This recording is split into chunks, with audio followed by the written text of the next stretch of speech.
참으로 좋으신 아버지 하나님, 또 한 주를 지켜주셨음을 감사합니다.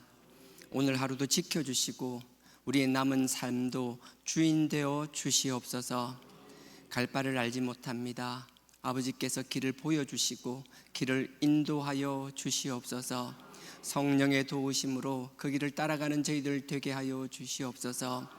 우리의 생각과 다를지라도 우리가 성령 가운데 행한다라면 반드시 더 잘 될 줄 믿사오니 어려움 가운데서도 소망을 잃지 않는 저희들 되게 하여 주시옵소서.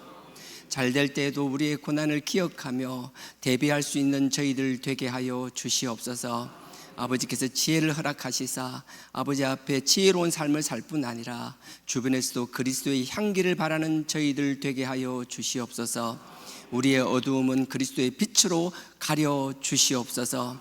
아버지의 영광과 빛만 나타나는 삶 살게 하실 줄 믿사옵고 예수님의 이름으로 감사하며 기도드렸사옵나이다. 아멘. 찬송가 193장입니다.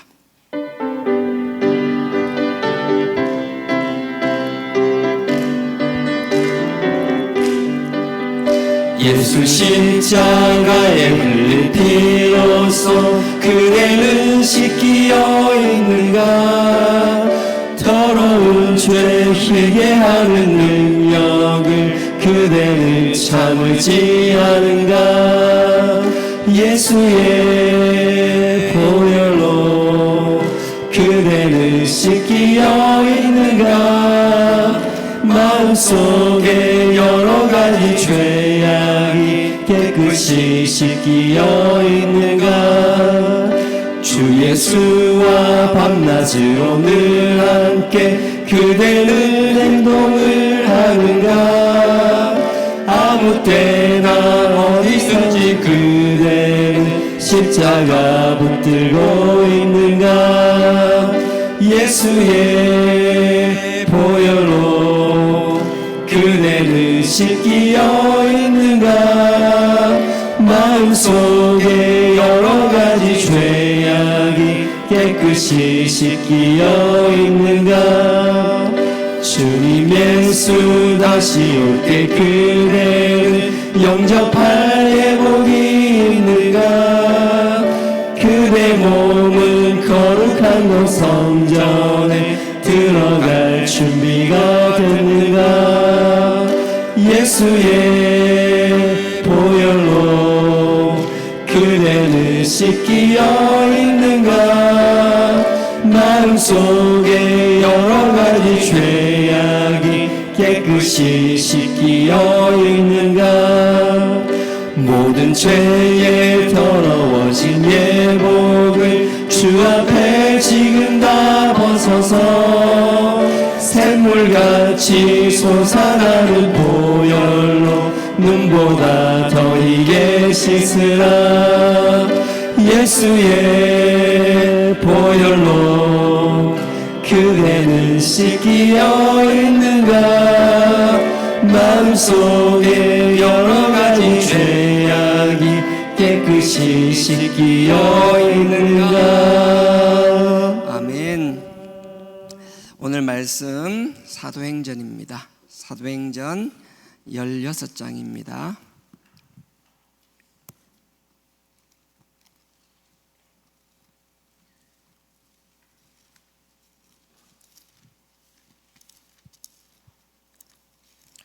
사도행전 16장 신약 215페이지입니다. 신약 215페이지 16장 6절부터 10절까지입니다. 사도행전 16장 6절부터 10절까지입니다. 길지 않으니까 우리 다 같이 합독하도록 하겠습니다. 215페이지입니다. 시작. 성령이 아시아에서 말씀을 전하지 못하게 하시거늘 부르기아와 갈라디아 땅으로 다녀가 무시아 앞에 이르어 비두니아로 가고자 애쓰되 예수의 영이 허락지 아니하시는지라. 무시아를 지나서 드로아로 내려갔는데 밤에 환상이 바울에게 보이니 마게도냐 사람 하나가 서서 그에게 청하여 가로되 마게도냐로 건너와서 우리를 도우라 하거늘 바울이 이 환상을 본 후에 우리가 곧 마게도냐로 떠나기를 힘쓰니 이는 하나님이 저 사람들에게 복음을 전하라고 우리를 부르신 줄로 인정함이르라. 아멘. 오늘 내용은 너무나 잘 아실 거예요. 바울이 2차 전도 여행을 떠나는데요, 실라를 데리고 같이 떠나게 됩니다. 바울과 실라가 2차 전도 여행을 떠나게 되는데, 바울과 실라는 원래 자기가 갔던 지역, 소아시아 지역, 갈라디아 지역이죠. 소아시아, 지금의 터키, 튀르키예 그쪽 지역을 이제 가려고 했는데 자꾸 하나님이 막으시는 거예요. 그래서 막으시는데 그 앞에 6절을 보실래요? 6절에서는 누가 방해를 하는가 하면 성령이 방해를 하는 거예요. 우리는 우리 계획이 있는데 우리 계획대로 안 되려면 자꾸 뭐 막힌다라고 안 좋은 쪽으로 생각할 경우가 많은데, 여기는 성령이라고 기록을 했으니까 그런데 우리는 모르잖아요. 우리는 뭔가 열심히 하려고 하나님 뜻 가운데서 하나님의 음성을 듣고 한다라고 하는데 자꾸 길이 막히잖아요. 그러면 그게 자꾸 사단 마귀의 짓이라고 생각하는 경우가 허다한데 아닐 수도 있다라는 거예요. 우리가 여러 가지 계획을 세우고 뜻을 세우지만 온전히 뜻이 이루어지는 건 하나님의 뜻만이 온전하며 그 뜻만이 이루어질 줄 믿습니다. 그러니 우리가 옳고 그름을 알 수가 없을 때가 대부분이잖아요. 그래서 우리가 하나님 앞에 부끄럼 없이 한다라면, 하나님 앞에 부끄럼 없이 그 일을 묵묵히 해나갈 때 하나님이 또 길을 막으시면 둘러가는 것이고 열어주시면 또 가는 거고, 그러다 보면 내가 모든 사람의 마음이 하나 돼가 한 길로 가면 될 것 같은데 또 그렇지 못하는 경우도 생긴다라는 거예요. 근데 그런 경우가 생기겠지만 결국은 하나님이 더 잘되게 하신다라는 거예요. 그 밑에 저변에 깔린 건 자기 욕심이나 다른 걸 봐서는 절대 안 된다라는 거예요.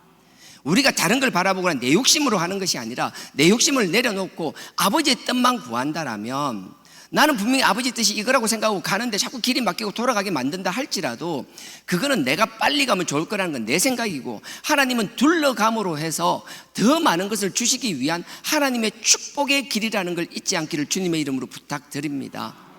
그래서 바울이 실라를 데리고 이렇게 가는데요, 오늘 이 이야기할 때 6절에 보면 성령이 방해하는 내용이 나옵니다. 그리고 나서 그 뒤에 보면 또 그 다음 7절을 보십시오. 7절 후반절에 보면 예수의 영이 이렇게 나와요. 무슨 말인가 하면 앞에는 성령이라고 나오잖아요. 성령이라고 나오는데 뒤에는 예수의 영이라고 나오는 건, 우리가 성령의 도우심 이야기하지만 그 성령님은 예수님이 다 주관하시는다라는 거예요. 그러니 우리가 주님, 그 예수의 이름이란 그 놀라운 이름 앞에 선다라는 것이 얼마나 귀한지, 그 예수면 다냐? 그 예수면 다다라고 이야기할 수 있는 게 그냥 이름 예수로만 끝나는 게 아니라 그 예수님 안에는 예수님이 관리하시는 성령님뿐만 아니라 우리가 의지하는 그리스도의 십자가의 보혈뿐만 아니라 우리가 이 땅에 나고 자라가면서 하나님의 영원한 뜻을 다 이루고 우리를 위해 준비해 두신 새하늘과 새 땅에 가기 위한 모든 과정에 그 예수의 이름이라는 게 관여하지 않는 영역이 하나도 없다라는 거예요. 그 예수가 메시아이고 그 예수가 그리스도라는 거예요. 그러니 그리스도를 이야기하든 메시아를 이야기하든 예수를 벗어날 수는 없다라는 거예요. 그래서 그 예수의 이름의 권능, 그 이름을 가볍게 여기는 저와 여러분 되지 않기를 주님의 이름으로 부탁드립니다. 제가 이 이야기를 하는 건 어떤 분들이 너무 그리스도를 강조하다 보니까 예수를 정말 폄하하기 시작하더라고요. 아니요, 그건 이 하나님의 주신 이 본문을 안다라면, 하나님의 말씀과 그 이름과 하나님의 그 이름 하나하나 주신 그 뜻을 안다라면 아무리 그리스도가 귀하다고 한들 그 예수의 이름을 대신할 수는 없다라는 거예요. 그래서 그 예수가 그리스도고 예수가 메시아라는 그 같은 말이잖아요. 그게 중요한 게 아니고 오늘은 그 예수의 성령이, 그 예수의 영, 그 성령이 우리를 자꾸 막는 것처럼 느껴질 수도 있다라는 거예요. 우리는 정말 잘하려고 하는데 자꾸 하느님마다 막히는 것처럼 느껴질 수 있다라는 거예요. 분명히 그것만 기억하십시오. 그럼에도 불구하고 사심없이 하나님의 영광을 바라보며 하나님의 뜻을 쫓고 있다라면 하나님은 반드시 우리를 통하여 영광 받으실 뿐만 아니라 더 잘되게 하신다는 그 사실입니다. 이 소망을 잊지 않는 저와 여러분 되길 주님의 이름으로 부탁드립니다. 오늘 2차 전도여행 하기 전에 출발하는 시점을 먼저 보기를 원하는데요, 15장 36절부터입니다 15장 36절부터 보면 15장 앞에서부터 예루살렘 공회가 나오거든요. 예루살렘 공회는 뭔가 하면 그 앞에 보면 13장, 14장이 1차 전도여행을 떠났어요. 바울과 바나바가 1차 전도여행을 떠났는데 정말 갈라디아 지역, 지금의 튀르키예, 터키 지역에 가서 하나님의 복음을 너무 잘 전한 거예요. 하나님이 예수 그리스도를 보내주시고 그 예수 그리스도의 복음, 그 예수 그리스도를 믿기만 하면 된다라는 그 복음을 막 전한 거예요. 얼마나 많은 열매가 있었는지 몰라요. 그 많은 열매 가운데서 이제 돌아왔어요. 돌아왔는데 안디옥 교회로 돌아오고 나니까 그 예루살렘에서 또 고지식한 사람들이 나타난 거예요. 자기들은 다 지키지도 못하는 율법을 그 개종한 이방인들에게 다 지켜야 된다고 얘기하는 거예요. 심지어 할례도 다 받아야 된다고 이야기하는 거예요. 근데 여러분들 그거 아세요? 여러분 현장에 나가 있는 사람과 현장에 나가지 않은 사람은 완전히 생각이 다를 수 있다는 거.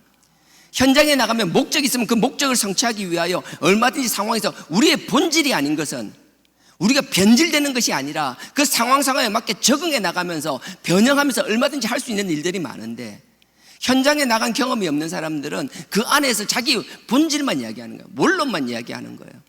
그러면 그게 옳으냐? 맞아요, 옳아요. 근데 그렇게 해서 되느냐? 자기도 못해. 자기도 못하고 자기도 지키지도 못하는 것을 남에게 강요하는 수가 있다는 거예요. 근데 그런 일이 생긴 거예요.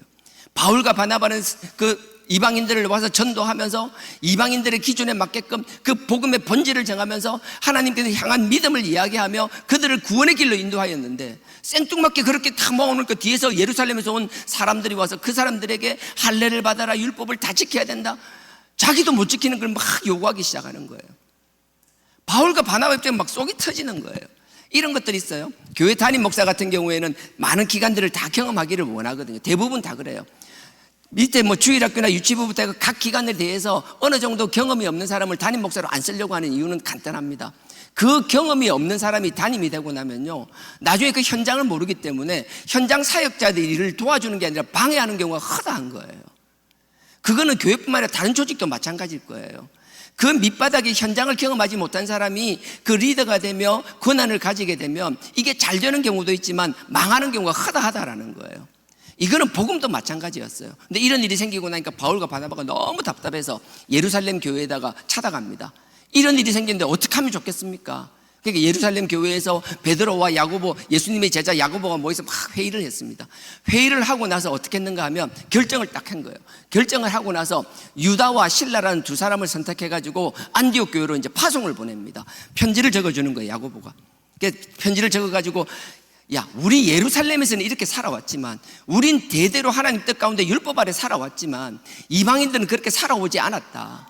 그러니 그들은 하나님을 인정하고 그 예수 그리스도를 믿는다라면 우리의 율법, 우리 유대인들이니까 우리 혈통이 지켜야 되는 것을 그들에게 강요하지 말라라고 편지를 쓴 거예요. 그래서 이제 보낸 거예요. 그래서 실라와 유다가 그걸 가지고 이제 안디옥 교회로 온 거예요. 바울과 바나바가 있는 안디옥 교회로 왔어요. 그 오는 내용이 15장입니다. 15장 22절에 한번 보실래요? 15장 22절. 이에 사도와 장로와 온 교회가 그 중에서 사람을 택하여 바울과 바나바와 함께 안디옥으로 보내기를 가결하니. 조금 그 전에 그런 거예요. 바울, 베드로와 야고보와 많은 사도들이 이제 보내는 거예요. 자, 안디옥 교회로 가결하니 보내기로 곧 형제 중에서 인도자인 바사바는 사바의 아들이라는 거예요. 아들이에요. 그러니까 결국 이름은 유다라는 거예요. 바사바라 하는 유다와 실라더라. 실라 이름 왠지 익숙하죠?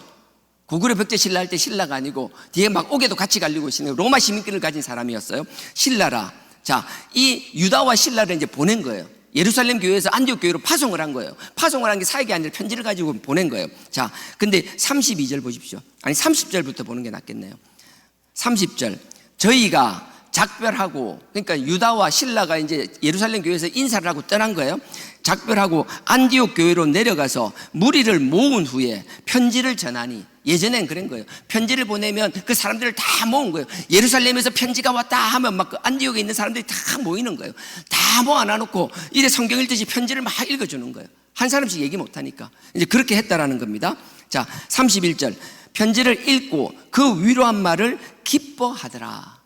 안디옥 교회는 이방인들이 모이는 교회잖아요. 이방인들을 전도한 교회잖아요. 그러니까 예루살렘 교회에서 그 이방인들, 개종한 이방인들에게는 그들에 맞게 적절하게 하라고 보니까 그 선교 현장에 있는 그들에게는 완전히 힘이 날개를 단 거예요. 현장을 모르고 원칙만 강조하는 것이 아니라 강요하는 것이 아니라 현장에 맞게 할 수 있게끔 얼마나 숨통이 튀었겠어요. 그러니까 다 기뻐했다라는 거예요. 그러니까 우리도 저도 마찬가지. 우리가 복음의 본질을 가지고 있지만 여러분 삶의 자리에서 여러분들이 복음을 전하기 위해서는 여러분들이 삶의 자리에서 지혜롭게 해야 될 줄 믿습니다. 여러분들 가정도 상황이 다 다르잖아요. 뭐 나는 뭐 몇 대째, 3대째, 5대째 믿는 집에 시집 갔다고 뭐 장가 갔다고 생각해 보니까 이건 말만 몇 대째 집안이지 차라리 불신자 집안보다 못한 경우도 허다하잖아요. 그렇다고 원망하고 앉아 있을 수는 없잖아요. 그 사실을 인정하고 거기에서 맞는 하나님의 지혜를 구하는 거고 성령의 도우심과 지혜로 그 상황 속에서 방법을 도모해내야 되는 거잖아요. 남들이 했다고 똑같은 방법이 통하는 거 아니에요. 상황상마다 다 다를 수 있다는 거예요. 그러니까 남의 자식과의 관계 잘 되는 거 그거 흉내낸다고 다 되는 거 아니에요. 옆집 다른 집은 다 어떨지 몰라도 나는 또 자녀와 관계 특수한 관계가 있을 수 있는 거거든요. 직장에서도 마찬가지고요. 그러니 한 가지 정해진 것이 아니라 우리 상황에서 여러분들이 마음껏 할 수 있는, 우리가 또 사역자들은 뭘 해야 되는가 하면 그런 상황에서 여러분들이 그 길을 해나갈 때 여러분들이 자꾸 상담하셔야 돼요. 이렇게 해도 되느냐 안 되느냐 자꾸 조언을 받아야 돼요. 그러면 사역자들이나 앞에 있는 분들이 거기에 대해서 큰 틀을 잡아주는 거라고요.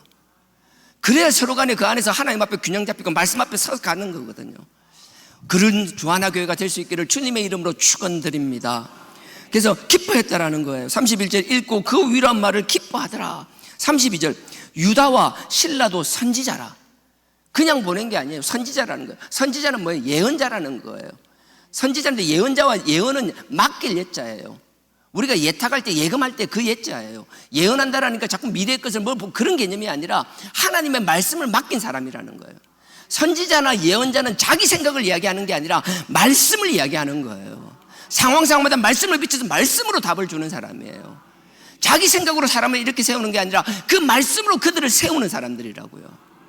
그러니까 32절에 보시죠. 유다와 실라도 선지자라, 예언자라, 여러 말로 형제를 권면하여 굳게 하고 말씀으로 그들을 세우는 사람이에요. 말씀으로 누군가를 죽이고 실족시키는 것이 아니라 말씀으로 다시 일으키게 하는 사람인 거예요.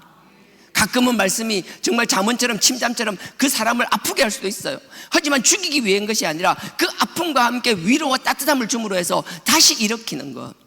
치유하기 위해서 우리가 환부를 도려낼 수도 있습니다. 칼을 댈 수도 있습니다. 하지만 환부를 도려내고 칼을 댈 때 그 아픔과 고통이 있기 때문에 더 많은 사랑과 위로와 긍휼함으로 그 상처를 싸매줄 수 있는 것.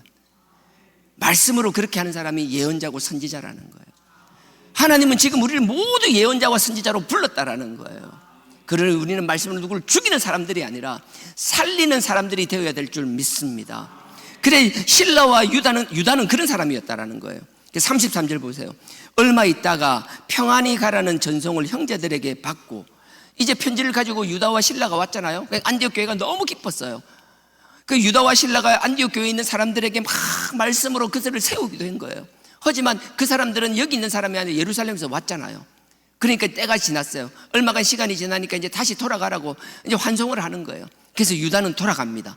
근데 신라는 돌아가야 되잖아요. 근데 신라는 안 돌아갔어요. 그 뒤에 내용이 나옵니다. 33절 얼마 있다가 평안히 가라는 전송을 형제들에게서 받고, 이 형제는 안디옥 교회를 말합니다. 안디옥 교회에서 받고 자기를 보내던 사람에게로 돌아가되, 이제 예루살렘으로 돌아갔다라는 거예요. 그 뒤에 이제 나오는 거예요, 내용이.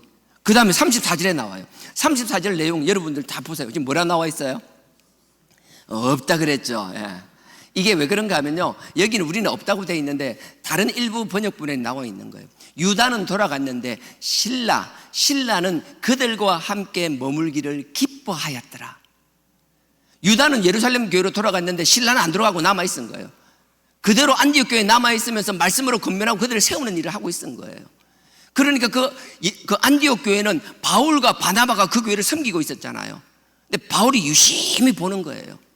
예루살렘에서 예언자 선지자가 왔는데, 신라가 왔는데 돌아가지 않고 여기서 이 선교 현장에서, 그 예루살렘처럼 따뜻한 선교 현장이 아니라, 그들만의 세상이 아니라 이 치열한 선교 현장에서 다시 사람들을 세우고 하는 모습을 계속 지켜본 거예요. 아, 괜찮은 사람이다. 그래서 결국은 어떻게 돼요? 바울과 바나바가 갈랐을 때 바울은 이 신라를 데리고 떠나게 되잖아요. 나는 우리의 삶을 살아가면서 항상 이랬으면 좋겠어요. 주어진 삶 속에서 환경이 바뀌고 다른 사명들이 주어진다면 어디에 있든 무엇을 하든 그 자리에서 하나님이 주신 사명을 잘 감당하는 저와 여러분 되기를 주님의 이름으로 축원드립니다. 남들이 보고 탐낼 만한 사람이 되기를 원합니다. 안디옥 교회에 많은 사람이 있었지만 그 사람이 아니라 예루살렘 교회에서 왔는데 그 한 사람이 정말 바울이 보기도 탐이 나는 사람, 그냥 저 사람과 함께 사역하면 좋겠다. 우리는 사역의 개념이지만 여러분 삶에 나 저 사람과 같이 일하면 좋겠다. 똑같이 일하는데 누구는 막 원망하고 짜증내고 하고 같이 일하기가 불편한데 저 사람과 하면 힘든 일도 즐거움으로 할 수 있겠다. 아니 즐거움은 아니라도 힘든 것도 힘들지 않게 느끼면서 할 수 있겠다. 뭔가 저 사람과 있으면 선한 영향력을 받고 뭔가 좋은 기운을 받는다. 이런 사람들이 되기를 주님의 이름으로 축원드립니다. 어차피 한 번 주어진 인생이잖아요. 할 수만 있으면 하나님의 영광을 위하여 좋은 평가들을 받는 저와 여러분 되기를 원합니다. 그래서 신라는 그랬다라는 거예요. 그러니까 35절에 보세요. 바울과 바나바는 안디옥에서 유하며 다수한 다른 사람들과 함께 주의 말씀을 가르치고, 바울과 바나바도 말씀을 가르치고 사람을 세우는 일을 하고 있는데, 예루살렘에서 온 신라도 그런 일을 잘하는 거예요. 얼마나 이뻤겠어요. 다 지켜본 거예요. 근데 보세요, 바울이 그 신라를 좋게 지켜보고 있었지만 그 순간이 어떻게 올지는 아무도 몰라요. 만약에 바울이 2차 전도 여행을 떠나는데 자기 계획대로 바울과 바나바가 마음이 탁 맞아서 한 마음으로 쭉 갔다라면 이 신라는 그 선교 사역에 동참할 수가 없었을 거라고요. 근데 하나님께서는 바울과 바나바의 생각을 다르게 하셨어요. 근데 바울도 바나바도 누가 맞다 틀리다 문제가 아니에요. 둘 다 좋은 의도였어요. 하나님 보시기에 둘 다 이뻤어요. 그러니까 각자의 길을 감으로 해서 뭐예요? 더 지경이 넓어진 거라고요. 그래서 그 내용이 이제 36절부터 나옵니다. 보세요. 수일 후에, 수일이라는 건 며칠이 아니라 일정 기간이 지났다라는 거예요. 수일 후에 바울이 바나바더러 말하되 우리가 주의 말씀을 전한 각 성으로 다시 가서 형제들이 어떠한가 방문하자. 우리가 13장 14장에 나오는 거예요. 1차 전도여행 때 그거 우리 다시 한번 가서 하자. 우리가 그때 좀 부족한 게 있은 것 같은데 다시 가서 그 부족한 말씀을 주고 하나님의 말씀을 전가하며 그 성령의 역사를 함께 나누기를 원합니다. 그렇게 하자. 근데 바울이 딱 그래 이야기하니까 바나바가 뭐라는지 보세요. 37절에 바나바는 마가라 하는 요한도 데리고 가고자 하나. 이 마가는 누군가 하면요, 13장에 보면 딱 갔다가 바로 돌아온 거예요. 그 안디옥 교회에서 바로 저 소아시아로 가기 위해서 그 구브로섬, 키프로스란 구브로스 섬에 도착한 거예요. 딱 도착했는데 뭐 가자마자 박수, 남자 무당이 막 방해를 하고 힘들었나 봐요. 그 섬에서 그 고생하고 나서는 바로 소아시아로 가가지고 딱 도착하자마자 배 타고 그냥 돌아와 버렸어요. 바울과 바나바는 이제 막 본토에 도착해서 막 해야 되는데 이제 진짜 이제 본격적으로 본 게임을 시작해야 되는데 이 마가란 사람은 그냥 와서 바나바의 조카인데 그냥 돌아가 버린 거예요. 바울은 이때만 해도 막 혈기가 막 대단했나 봐요. 옳고 그래 한 번 아닌 건 아이야, 뭐 죽어도 아이야, 이런 사람이었나 봐요. 근데 뒤에는 바뀝니다. 이 처음에는 그랬다라는 거예요. 그 바나바하고 한 번 배신한 사람 계속 배신한다고, 절대 안 된다고. 그래서 뒤에 나오는 게 보십시오. 38절에 바울은 밤빌리아에서 자기를 떠나 한 가지가 뭐 끝까지 일하러 가지 아니한 사람. 하다가 중도에 포기했지 않느냐. 중간에 포기하는 인간은 앞으로 할 때마다 뭘 해도 포기한다. 그러니까 포기하는 사람은 아예 애초부터 같이 일을 시작하면 안 된다. 좀 그렇게 이야기하는 거예요. 그러니 여러분 할 수만 있으면 여러분 포기하지 마십시오. 포기하는 건 내가 막 스스로 포기하는 걸 합리화시킵니다. 하지만 주변 사람들은 포기한 그 사람을요, 다음에 같이 하면 안 될 사람이라고 낙인 찍어버린다라는 거예요. 나는 내 상황을 어떻게 합리화시키더라도 그건 자기 만족일 뿐이에요. 자기 체면이에요. 남들은 그렇게 생각 안 한다라는 거예요. 38절에 바울은 밤빌리에서 자기를 떠나 한 가지로 일하러 가지 아니한 자를 데리고 가는 것이 옳지 않다, 이렇게 얘기하는 거예요. 그래서 39절에 그러니까 막 서로 다투는 거예요. 바나바는 사랑이 많은 사람이었어요. 바울은 근데 바나바에게 이렇게 말할 수 있는 사람이 아니었어요. 바울은요, 그 다메섹 도상 가서 주님을 강한 빛으로 만나잖아요. 그리고 나서 눈이 가려졌잖아요. 아나니아가 눈을 떠주게 했습니다. 눈이 뜨고 나서 이제 거기서 다메섹에서 내가 만난 그 예수 그리스도를 전파하기 시작했어요. 아무도 근데 상대를 안 해주려고 하는 거예요. 얼마 전까지 막 잡아 죽이던 사람인데, 예수 그리스도를 믿는다고 잡아 죽이던 인간이 갑자기 예수 그리스도를 증거하니까 누가 믿어져요? 아무도 안 믿어줬어요. 그런 바울을 바나바가 직접 찾아가 가지고, 여러분들 9장 그 27절에 보면 직접 제자들에게 데리고 가는 거예요. 이 사람이 바울인데 주님이 친히 빛으로 만나주시고 이렇게 변했다. 소개시켜 준 사람이 바나바였어요. 그뿐이 아니에요. 바울은 그렇게 했음에도 사람에게 인정받지 못했어요. 아라비아로 가서 2, 3년 있다가 다시 돌아왔지만 못했어요. 예루살렘에 가서 제자들과 교제하면서 뭔가 하기를 원했지만 아무것도 하지 못했어요. 하나님께서 짧게는 7, 8년, 길게는 9년, 10년 가까운 시간을 아무것도 하지 못하게 했어요. 바울은 아무것도 안 하고 있는 게 아니라 그 짧으면 7, 8년, 길면 9년, 10년 가까운 시간을 자기 고향 다소로 가서 다시 한번 자기가 만난 주님을 묵상하면서 준비하고 있었던 거라고요. 아무것도 할 수 없는 시간이 주어진다면 무의미한 시간으로 지내는 것이 아니라 그때 스스로를 준비하는 시간으로 만들 줄 알아야 된다는 거예요. 그게 되는 사람과 그게 안 되는 사람의 차이는 가면 갈수록 어떻게 설명할 수 없을 만큼 그 간격이 벌어질 수밖에 없다는 거예요. 바울은 그냥 하루아침에 바울이 된 것이 아니었어요. 율법에는 능하였지만 자기가 주 예수 그리스도를 경험한 건 아주 짧은 시간이었더라고요. 그 짧은 경험을 그 긴 시간 동안, 짧게는 7, 8년, 길게는 9년, 10년 동안 다시 묵상하며 다시 다듬으며 그 내공을 쌓아나갔다는 거예요. 그러니 그 내공이 쌓였을 때 바나바가 다소로 다시 찾아갑니다. 그리고 나서 11장에 데리고 옵니다. 25절에 다시 그 다소의 고향에 있는 바울을 데리고 와서 안디옥에 데리고 와서 같이 말씀을 가르치기 시작한 거예요. 그러니 오늘 이야기했던 그 15장의 앞에 전달 내용이 그런 거예요. 바울이 볼 때 그 신라를 볼 때 아는 거예요. 이 사람 자기가 그런 깊은 내공이 쌓이고 그 어려운 가운데서 사람이 상종도 안 해줄 때 그것 때문에 좌절하고 포기하는 것이 아니라 사람들이 나를 알아주지 않고 나에게 때가 오지 않았을 때 그 때가 오지 않았을 때도 불구하고 계속 그 기도의 끈을 잡고 하나님 관계를 유지하며 스스로를 준비하고 있을 때 바나바가 나타나서 자기를 끌어주고 다시 안독교회로 딱 갖다 놓자마자 그 풍부한 율법의 말씀과 그 주님을 만난 그 생생한 경험들, 자기 몸속에 완전히 체득시킨 그 경험들, 이 두 가지가 어우러지니까 누구도 따라올 수 없는 하나님의 귀한 종으로 거듭났잖아요. 나도 여러분도 우리 모두가 그 어려운 시간들을 의미 없는 시간으로 보내는 것이 아니라 하나님의 영광을 위하여 나의 삶의 자리에서 쓰임받기 위하여 준비하는 저와 여러분이 되기를 주님의 이름으로 축원드립니다. 바울은 그렇게 한 거예요. 그러니까 바울은 바나바에게 함부로 말할 수 있는 상황이에요. 자기 완전 언인이었어요. 지금 이렇게 사도로서 쓰임받을 수 있는 그 모든 것을 해준 언인과 같은 사람이에요. 그럼에도 불구하고 아닌 건 아니다라는 거예요. 근데 이 마가는 안 된다라는 거예요. 중간에 포기했으니까 안 된다라는 거예요. 그러니까 그것 때문에 막 심히 다투었대. 그냥 다툰 게 심히, 39절에 보죠. 서로 심히 다투어 피차 갈라서니. 근데 바나바의 뜻도 틀리다는 거예요. 바나바도 그럴 거예요. 야, 내가 니를 데리고 가가지고 사도들에게 소개시켜줬을 때 니는 뭐 자격이 돼서 내가 그런 줄 아느냐? 사람들이 볼 때 니는 상종하면 안 되는 사람이었어. 사람들은 니하고 말도 안 섞으려고 했어. 근데 내가 니를 그렇게 다 하지 않았냐라는 거예요. 네가 뭐 온전히 다 돼서 써있다고 생각하느냐? 아니라는 거야. 네 사람들이 아무도 널 기억하지 않았어. 네 고향 가가지고 7, 8년, 10년 가까이 고향에서 썩고 있을 때 내가 너를 찾아가서 이렇게 구해주고 너에게 기회를 주지 않았냐라는 거예요. 마가도 어리니까 실수할 수 있지, 포기할 수 있지. 하지만 다시 한번 기회를 줘야 되는 거 아니냐라는 거예요. 틀린 말 아니잖아요. 바울의 말도 맞고 바나바의 말도 맞아요. 자기 욕심이 아니라 둘 다 하나님의 영광을 위하여 사역의 확장을 위하여 이러고 있었던 거라고요. 그러니 하나님께서는 그 다툼을 그냥 놔두신 거예요.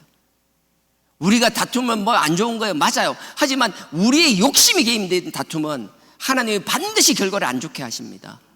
하지만 하나님의 영광을 위해라면 약간의 이건 좀 뒤에 보면요, 고린도전서나 로마서에 보십시오. 바울이 또 변해요. 하지만 우리도 그렇기 때문에 혈기가 있을 때가 있고요. 그 혈기 가운데서 하나님 일을 하다가 어느덧 우리가 숙성되고 고개가 숙여지면서 또 하나님이 그렇게 쓰실 때가 온다라는 거예요. 우리가 처음부터 바울의 혈기처럼 끝까지 그렇게 갈 수는 없다라는 거예요. 이게 왜 기록되어 있는가 하면 나는 인생에 계속 여정이 있는 거예요.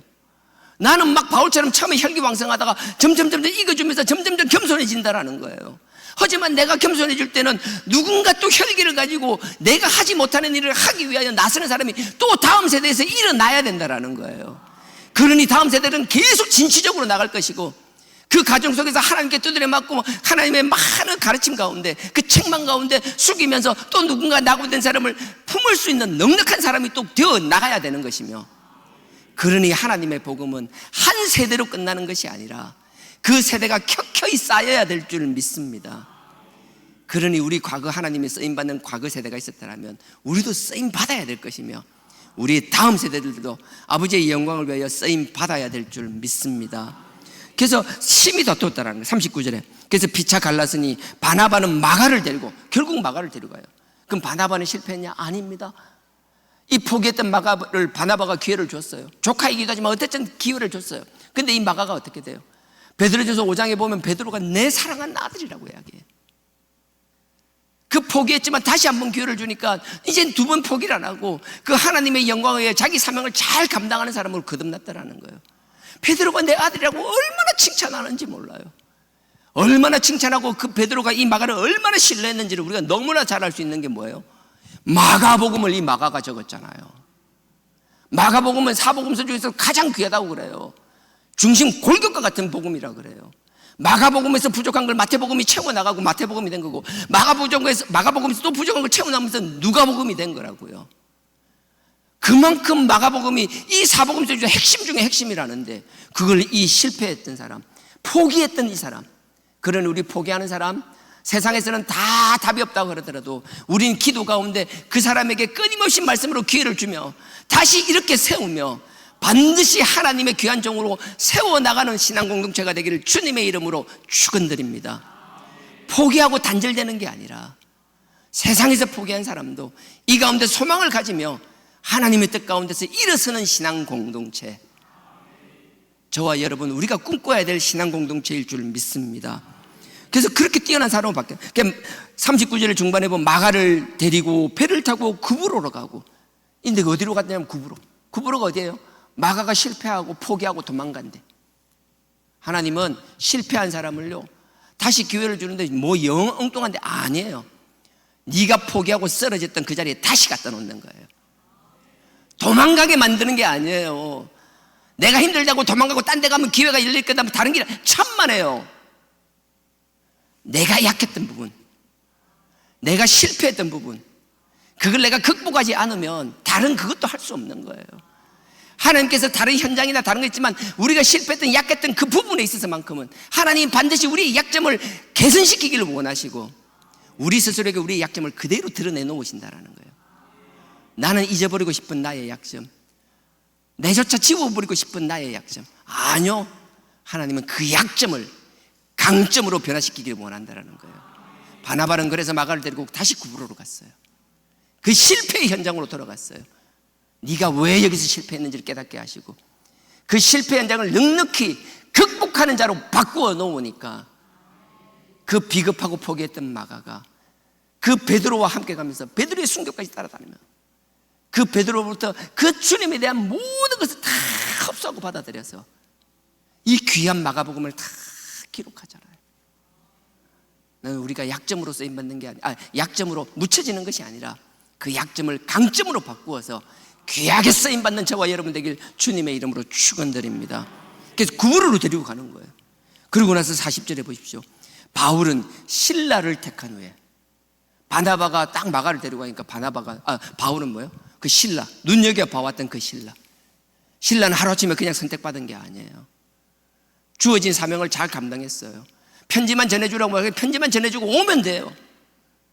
근데 편지만 전해주고 온 것이 아니라 그 편지를 가지고 그 안디옥에 가가지고 그 안디옥 교회에서 끊임없이 말씀으로 그들을 세우며 격려하며 하나님의 사람으로 만들어 나가는 것, 주어진 일만 하는 게 아니라 필요하다 싶으면 내가 자발적으로 나가서 일을 해내는 것, 그런 적극적인 사람들이 될 수 있기를 주님의 이름으로 축원드립니다.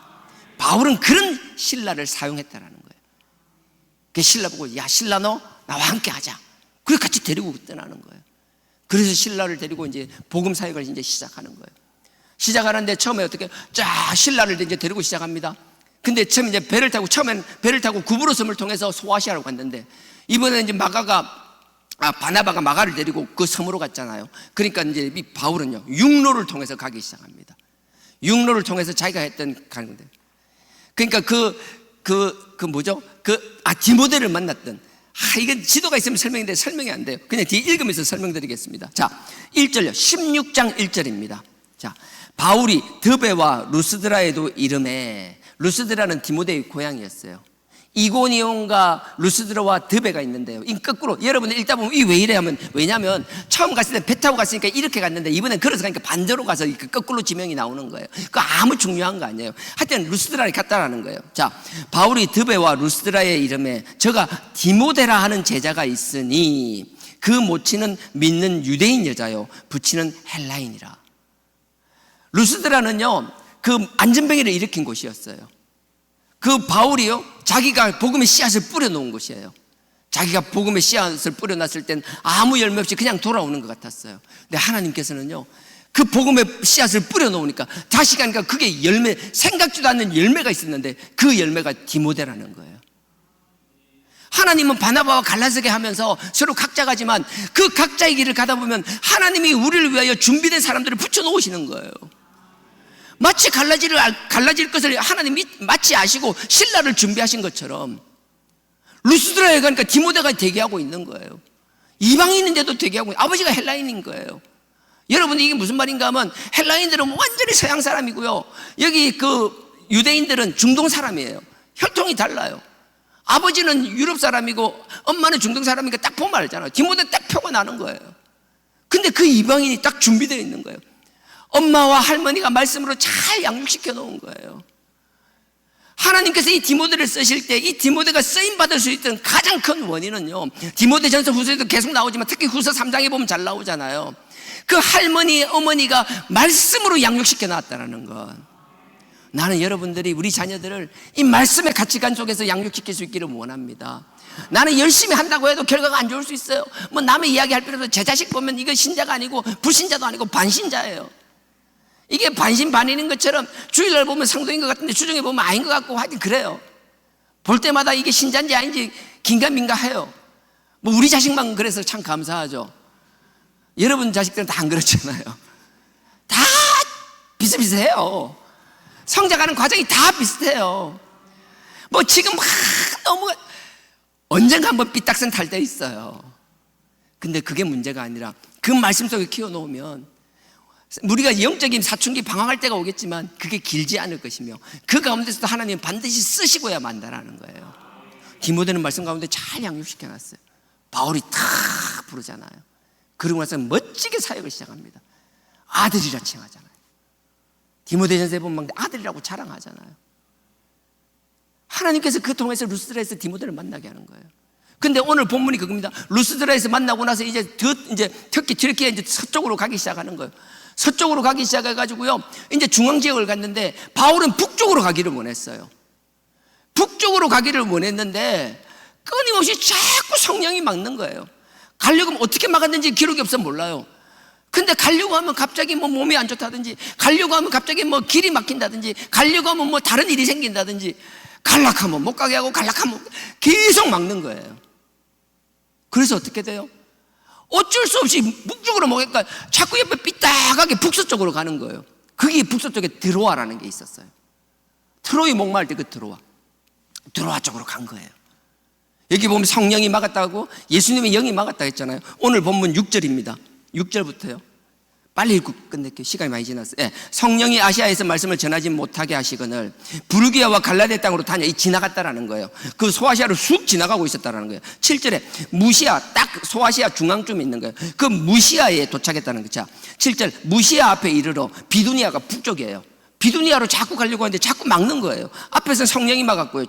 그 다음에 비두니아로 가고자 애쓰되 7절에 예수의 영이 허락지 아니하시는지라. 자, 어떤 상황인지 모르지만 계속 길을 막는 거예요.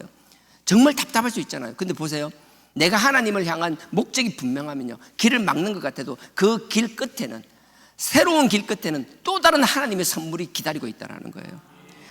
8절에요, 무시아를 지나 드로아로 내려갔다는 거예요. 가려고 간 게 아니에요. 어쩔 수 없이 그냥 드로아로 가게 됐다는 거예요. 드로아로 내려갔는데 9절에 보세요. 밤에 환상이 바울에게 보이니 마게도니아 사람 하나가 서서 그에게 청하여 가로되 마게도니아로 건너와서 우리를 도우라 하는 거예요. 드로아에 가니까, 드로아는 그 바닷가 도시예요. 그 이제 바다만 건너고 나면, 그 얕은 바다만 건너고 나면 바로 이제 막 유럽인 거예요. 근데 막 마게도니아 사람, 유럽 사람이, 그리스 사람이 나타나가지고 막 올라오고 손짓하는 거예요. 근데 지금 오늘 얘기한 건 그 손짓하는 그 마게도니아 사람을 얘기하려고 하는 게 아니라요. 그 다음에 10절에 보십시오. 바울이 이 환상을 본 후에 우리 모든 성경은요, 요한복음도 그렇고 자기를요 이름을 안 적어요. 여기 우리, 갑자기 우리라는 게 툭 튀어나오죠. 여기 우리, 바울과 실라가 있었어요. 바울과 실라 말고 또 한 사람이 있었다는 거잖아요. 그 우리가 누군가 하면 이 이 사도행전을 적은 누가를 말하는 거예요. 여기서 누가가 나타나는 거예요. 누가 없는데요. 자꾸 그렇게 해석하면 자꾸 시비 거는 것밖에 안 되고. 그래요. 우리 성경은 그렇게 기록되어 있어요. 자, 10절 다시 읽겠습니다. 바울이 이 환상을 본 후에 우리가, 이 누가가 말하는 거예요. 우리가 곧 마게도냐로 떠나기를 힘쓰니 이는 하나님이 저 사람들에게 복음을 전하라고 우리를 부르신 줄로 인정함이니라. 하나님께서 그 성령을 통하여, 예수의 영을 통하여 끊임없이 북쪽으로 가지 못하고 북서쪽인 드로아로 가게 하신 이유는 뭐예요? 그 북서쪽 드로아에 누가가 기다리고 있었던 거예요. 누가는요, 바울의 수제자예요. 그래서 누가가 누가복음을 적었잖아요. 이 사도행전도 누가가 적었잖아요. 하나님께서는요, 그 길을 막으면서까지 새로운 사람을, 기다린 사람을 만나게 하는데 하나님이 준비한 사람을 만나게 하신다라는 거예요. 우리가 자꾸 하나님의 뜻에 바로 서 있다라면 길이 막히는 거 갈 때마다 왜 이러고 원망하면서 짜증하면서 아무 없이 땅만 쳐다보고 가면 하나님이 우리를 위해 준비되신 그 선물이 안 보인다라는 거예요. 영적 눈을 뜨고 영적 마음을 열고 영적 길을 열고 간다라면 원망으로 가는 것이 아니라 하나님이 더 큰 뜻이 있겠지, 더 깊은 뜻이 있겠지, 그 하나님의 뜻을 바라보며 나아간다라면 하나님이 우리를 위하여 누가 같은 사람을 준비해 놓으신다라는 거예요. 이 바울은 누가를 만난 거 완전 날개를 단 거였어요. 나는 우리의 뜻대로 되지 않는다고 주저앉는 사람들이 아니라 하나님이 우리를 위하여 준비하신 이 놀라운 계획들을 경험하는 자들이 되기를 주님의 이름으로 축원드립니다. 오늘 하루뿐만 아니라 돌아오는 한 주뿐만 아니라 남아있는 우리의 삶 속에서 성령이, 예수의 영이 길을 막는다 할지라도 그것 때문에 주저앉아 있는 사람들이 아니라 우리를 위하여 예비되신 것을 바라보며 소망을 가지고 그 삶을 기대하며 살아나가는 저와 여러분 되길 주님의 이름으로 축원드립니다. 포기하지 마십시오. 우리가 포기하면 하나님이 우리를 사랑하셔서 우리가 실패했던 그 실패 자리로 다시 끌고 갈 줄 믿습니다. 왜 나를 다시 여기 끌어놨냐라고 원망하는 것이 아니라 거기서 우리의 한계를 뛰어넘는 하나님의 전사들로, 하나님의 용사들로 거듭나기를 주님의 이름으로 축원드립니다. 다 같이 기도드리겠습니다. 아버지 하나님, 아버지께서 우리를 강하게 쓰시기를 원하시며 성령을 통하여, 예수의 영을 통하여 영광 받기를 원하시기 때문에 우리의 나약한 모습을 강한 모습으로 바꾸어 놓기를 원하시는 줄 이제 깨달았사오니 아버지께서 나를 사랑하사 나에게 주시는 이 연단 가운데 원망하고 주저앉는 것이 아니라 아버지를 향한 믿음으로, 그 성령의 도우심으로 극복해내는 삶을 살게 하여 주시옵소서. 막힐 때마다 원망하는 것이 아니라 둘러가게 하는 그 길 가운데 하나님이 우리를 위해 준비되신 그 선물을 바라보며 소망하며 기쁨으로 나아가는 저희들 되게 하여 달라라고 이 시간 다 같이 주의 삼창하고 기도드리시겠습니다. 주여, 주여, 주여.